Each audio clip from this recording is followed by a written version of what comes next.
Kozuki Oden masih hidup? Halo teman-teman, selamat datang di video anak buah bagi penyedia konten pembahasan seputar One Piece. Chapter 1007 manga One Piece kali ini berjudul Tanuki-san. Dari judulnya saja kita tahu bahwa chapter ini isinya tentang Chopper. Tapi ternyata bukan hanya Chopper saja yang mencuri perhatian kita di chapter ini.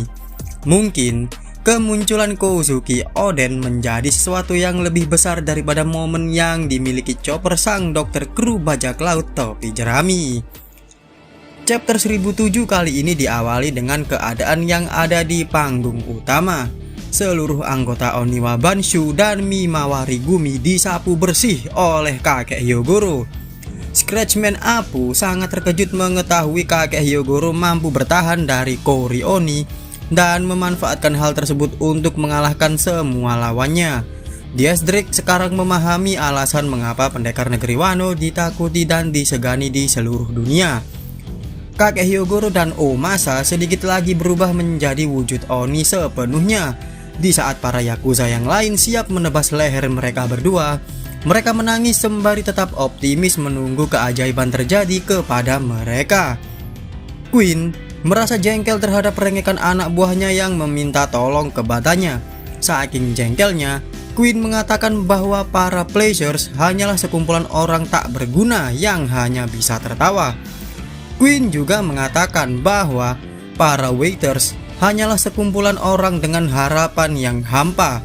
Para Waiters adalah orang yang menunggu kesempatan mereka untuk memakan buah iblis Smiles yang takkan pernah ada. Karena produksi dan distribusi buah Smiles telah dihancurkan oleh aliansi bajak laut Monkey D. Luffy dan Trafalgar Law. Queen menganggap Kori Oni adalah sebuah mahakarya ciptaannya, karena Kori Oni mampu meningkatkan kekuatan prajuritnya secara signifikan dalam waktu yang cukup singkat. Queen tak peduli sama sekali dengan resiko dari Kori Oni, karena Queen menganggap bahwa serdadu adalah barang sekali pakai dan mudah untuk didapatkan. Tak hanya mengumpat ke para anak buahnya, Queen juga menghina para samurai. Queen berkata bahwa upaya mereka untuk melindungi Chopper adalah hal yang sia-sia. Queen berdalih bahwa Chopper yang merupakan seorang bajak laut cepat atau lambat akan lari tunggang langgang, karena bajak laut pada dasarnya adalah orang yang tak pernah menepati janjinya dan selalu berkhianat. Sebelum kepala Hyogoro mengucapkan selamat tinggal kepada tubuhnya, Chopper menangkis tebasan pedang yang mengarah ke leher Hyogoro. Kemudian Chopper memberikan obat penawar Kori Oni kepada Hyogoro yang nyaris mati atau berubah wujud menjadi Oni sepenuhnya. Sejurus kemudian, Dr. Miyagi dan Tristan, petugas medis suku Ming yang membantu Chopper membuat obat penawar Kori Oni, menembakkan sebuah meriam. Peluru meriam tersebut meledak di udara dan mengeluarkan asap yang berbentuk seperti wajah Chopper. Chopper berkata kepada Queen, akan butuh waktu yang cukup lama jika Chopper membagikan obat penawar Kori Oni secara satu persatu. Maka dari itu, Chopper membuat sebuah antivirus penawar Kori Oni yang berevaporasi di udara, sehingga orang yang terinfeksi gejala Kori Oni yang menghirup gas antivirus tersebut bisa sembuh dalam waktu yang singkat. Cara ini oleh Chopper dinilai lebih efektif. Queen sangat heran, kenapa seorang dokter dari sebuah kelompok bajak laut yang kecil bisa melakukan hal luar biasa seperti itu. Chopper lalu menjawab, setiap anggota kru topi jerami telah berlatih meningkatkan kemampuan mereka secara signifikan ketika mereka pergi ke berbagai belahan dunia, dan virus seharusnya tak pernah digunakan sebagai senjata.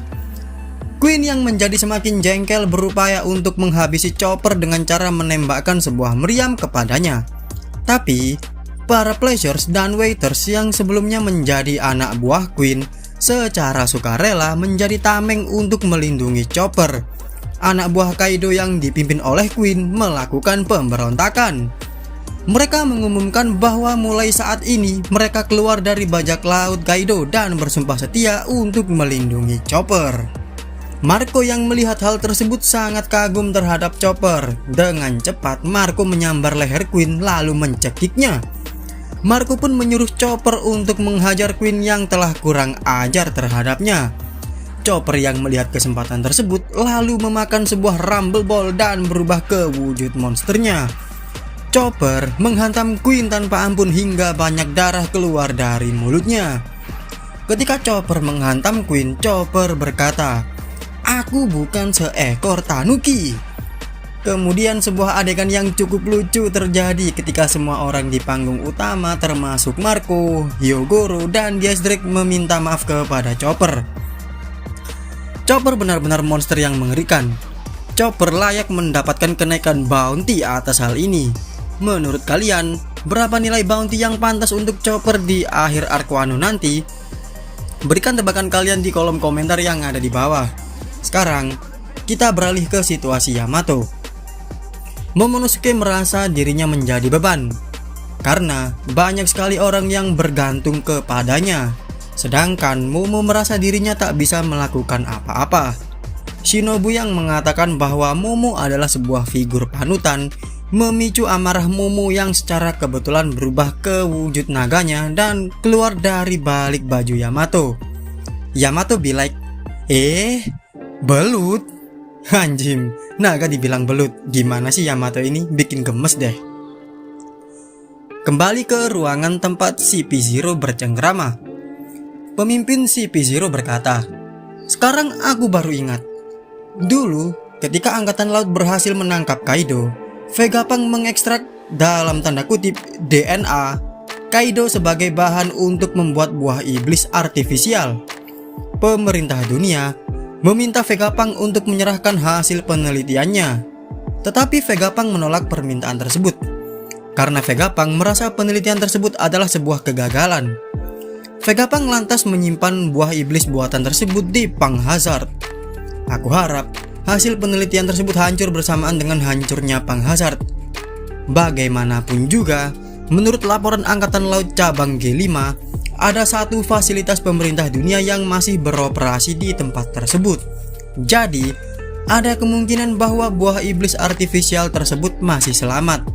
Tapi, syukurlah buah iblis artifisial tersebut hanyalah sebuah hasil penelitian yang gagal. Disinilah kita bisa mendapati bahwa buah iblis yang dimakan oleh Momo di Punk Hazard berasal dari DNA Kaido yang diekstrak oleh Dr. Vegapunk.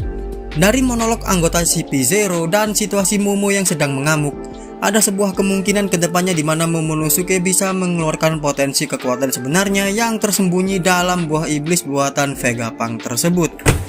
Jika memang hal itu nantinya benar terjadi, maka hasil penelitian Dr. Vegapunk bukanlah sebuah kegagalan.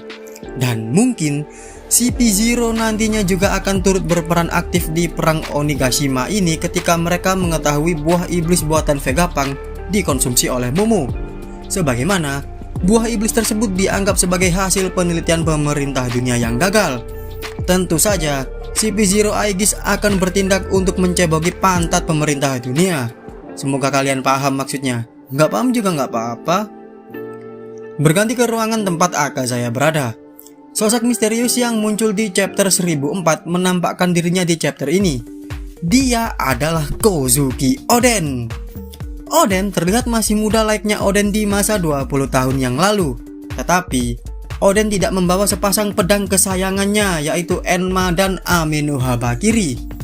Sontak, seluruh anggota Akazaya pun terkejut setengah mati melihat sosok Oden.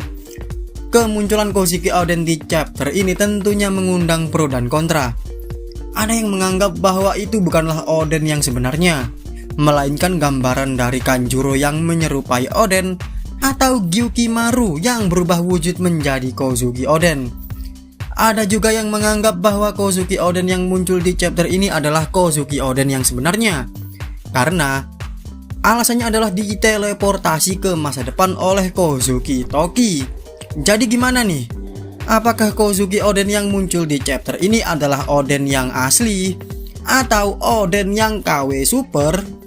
Berikan pendapat dan opini kalian di kolom komentar. Komentar opini yang paling menarik akan saya beri pin dan saya sertakan di video saya yang selanjutnya.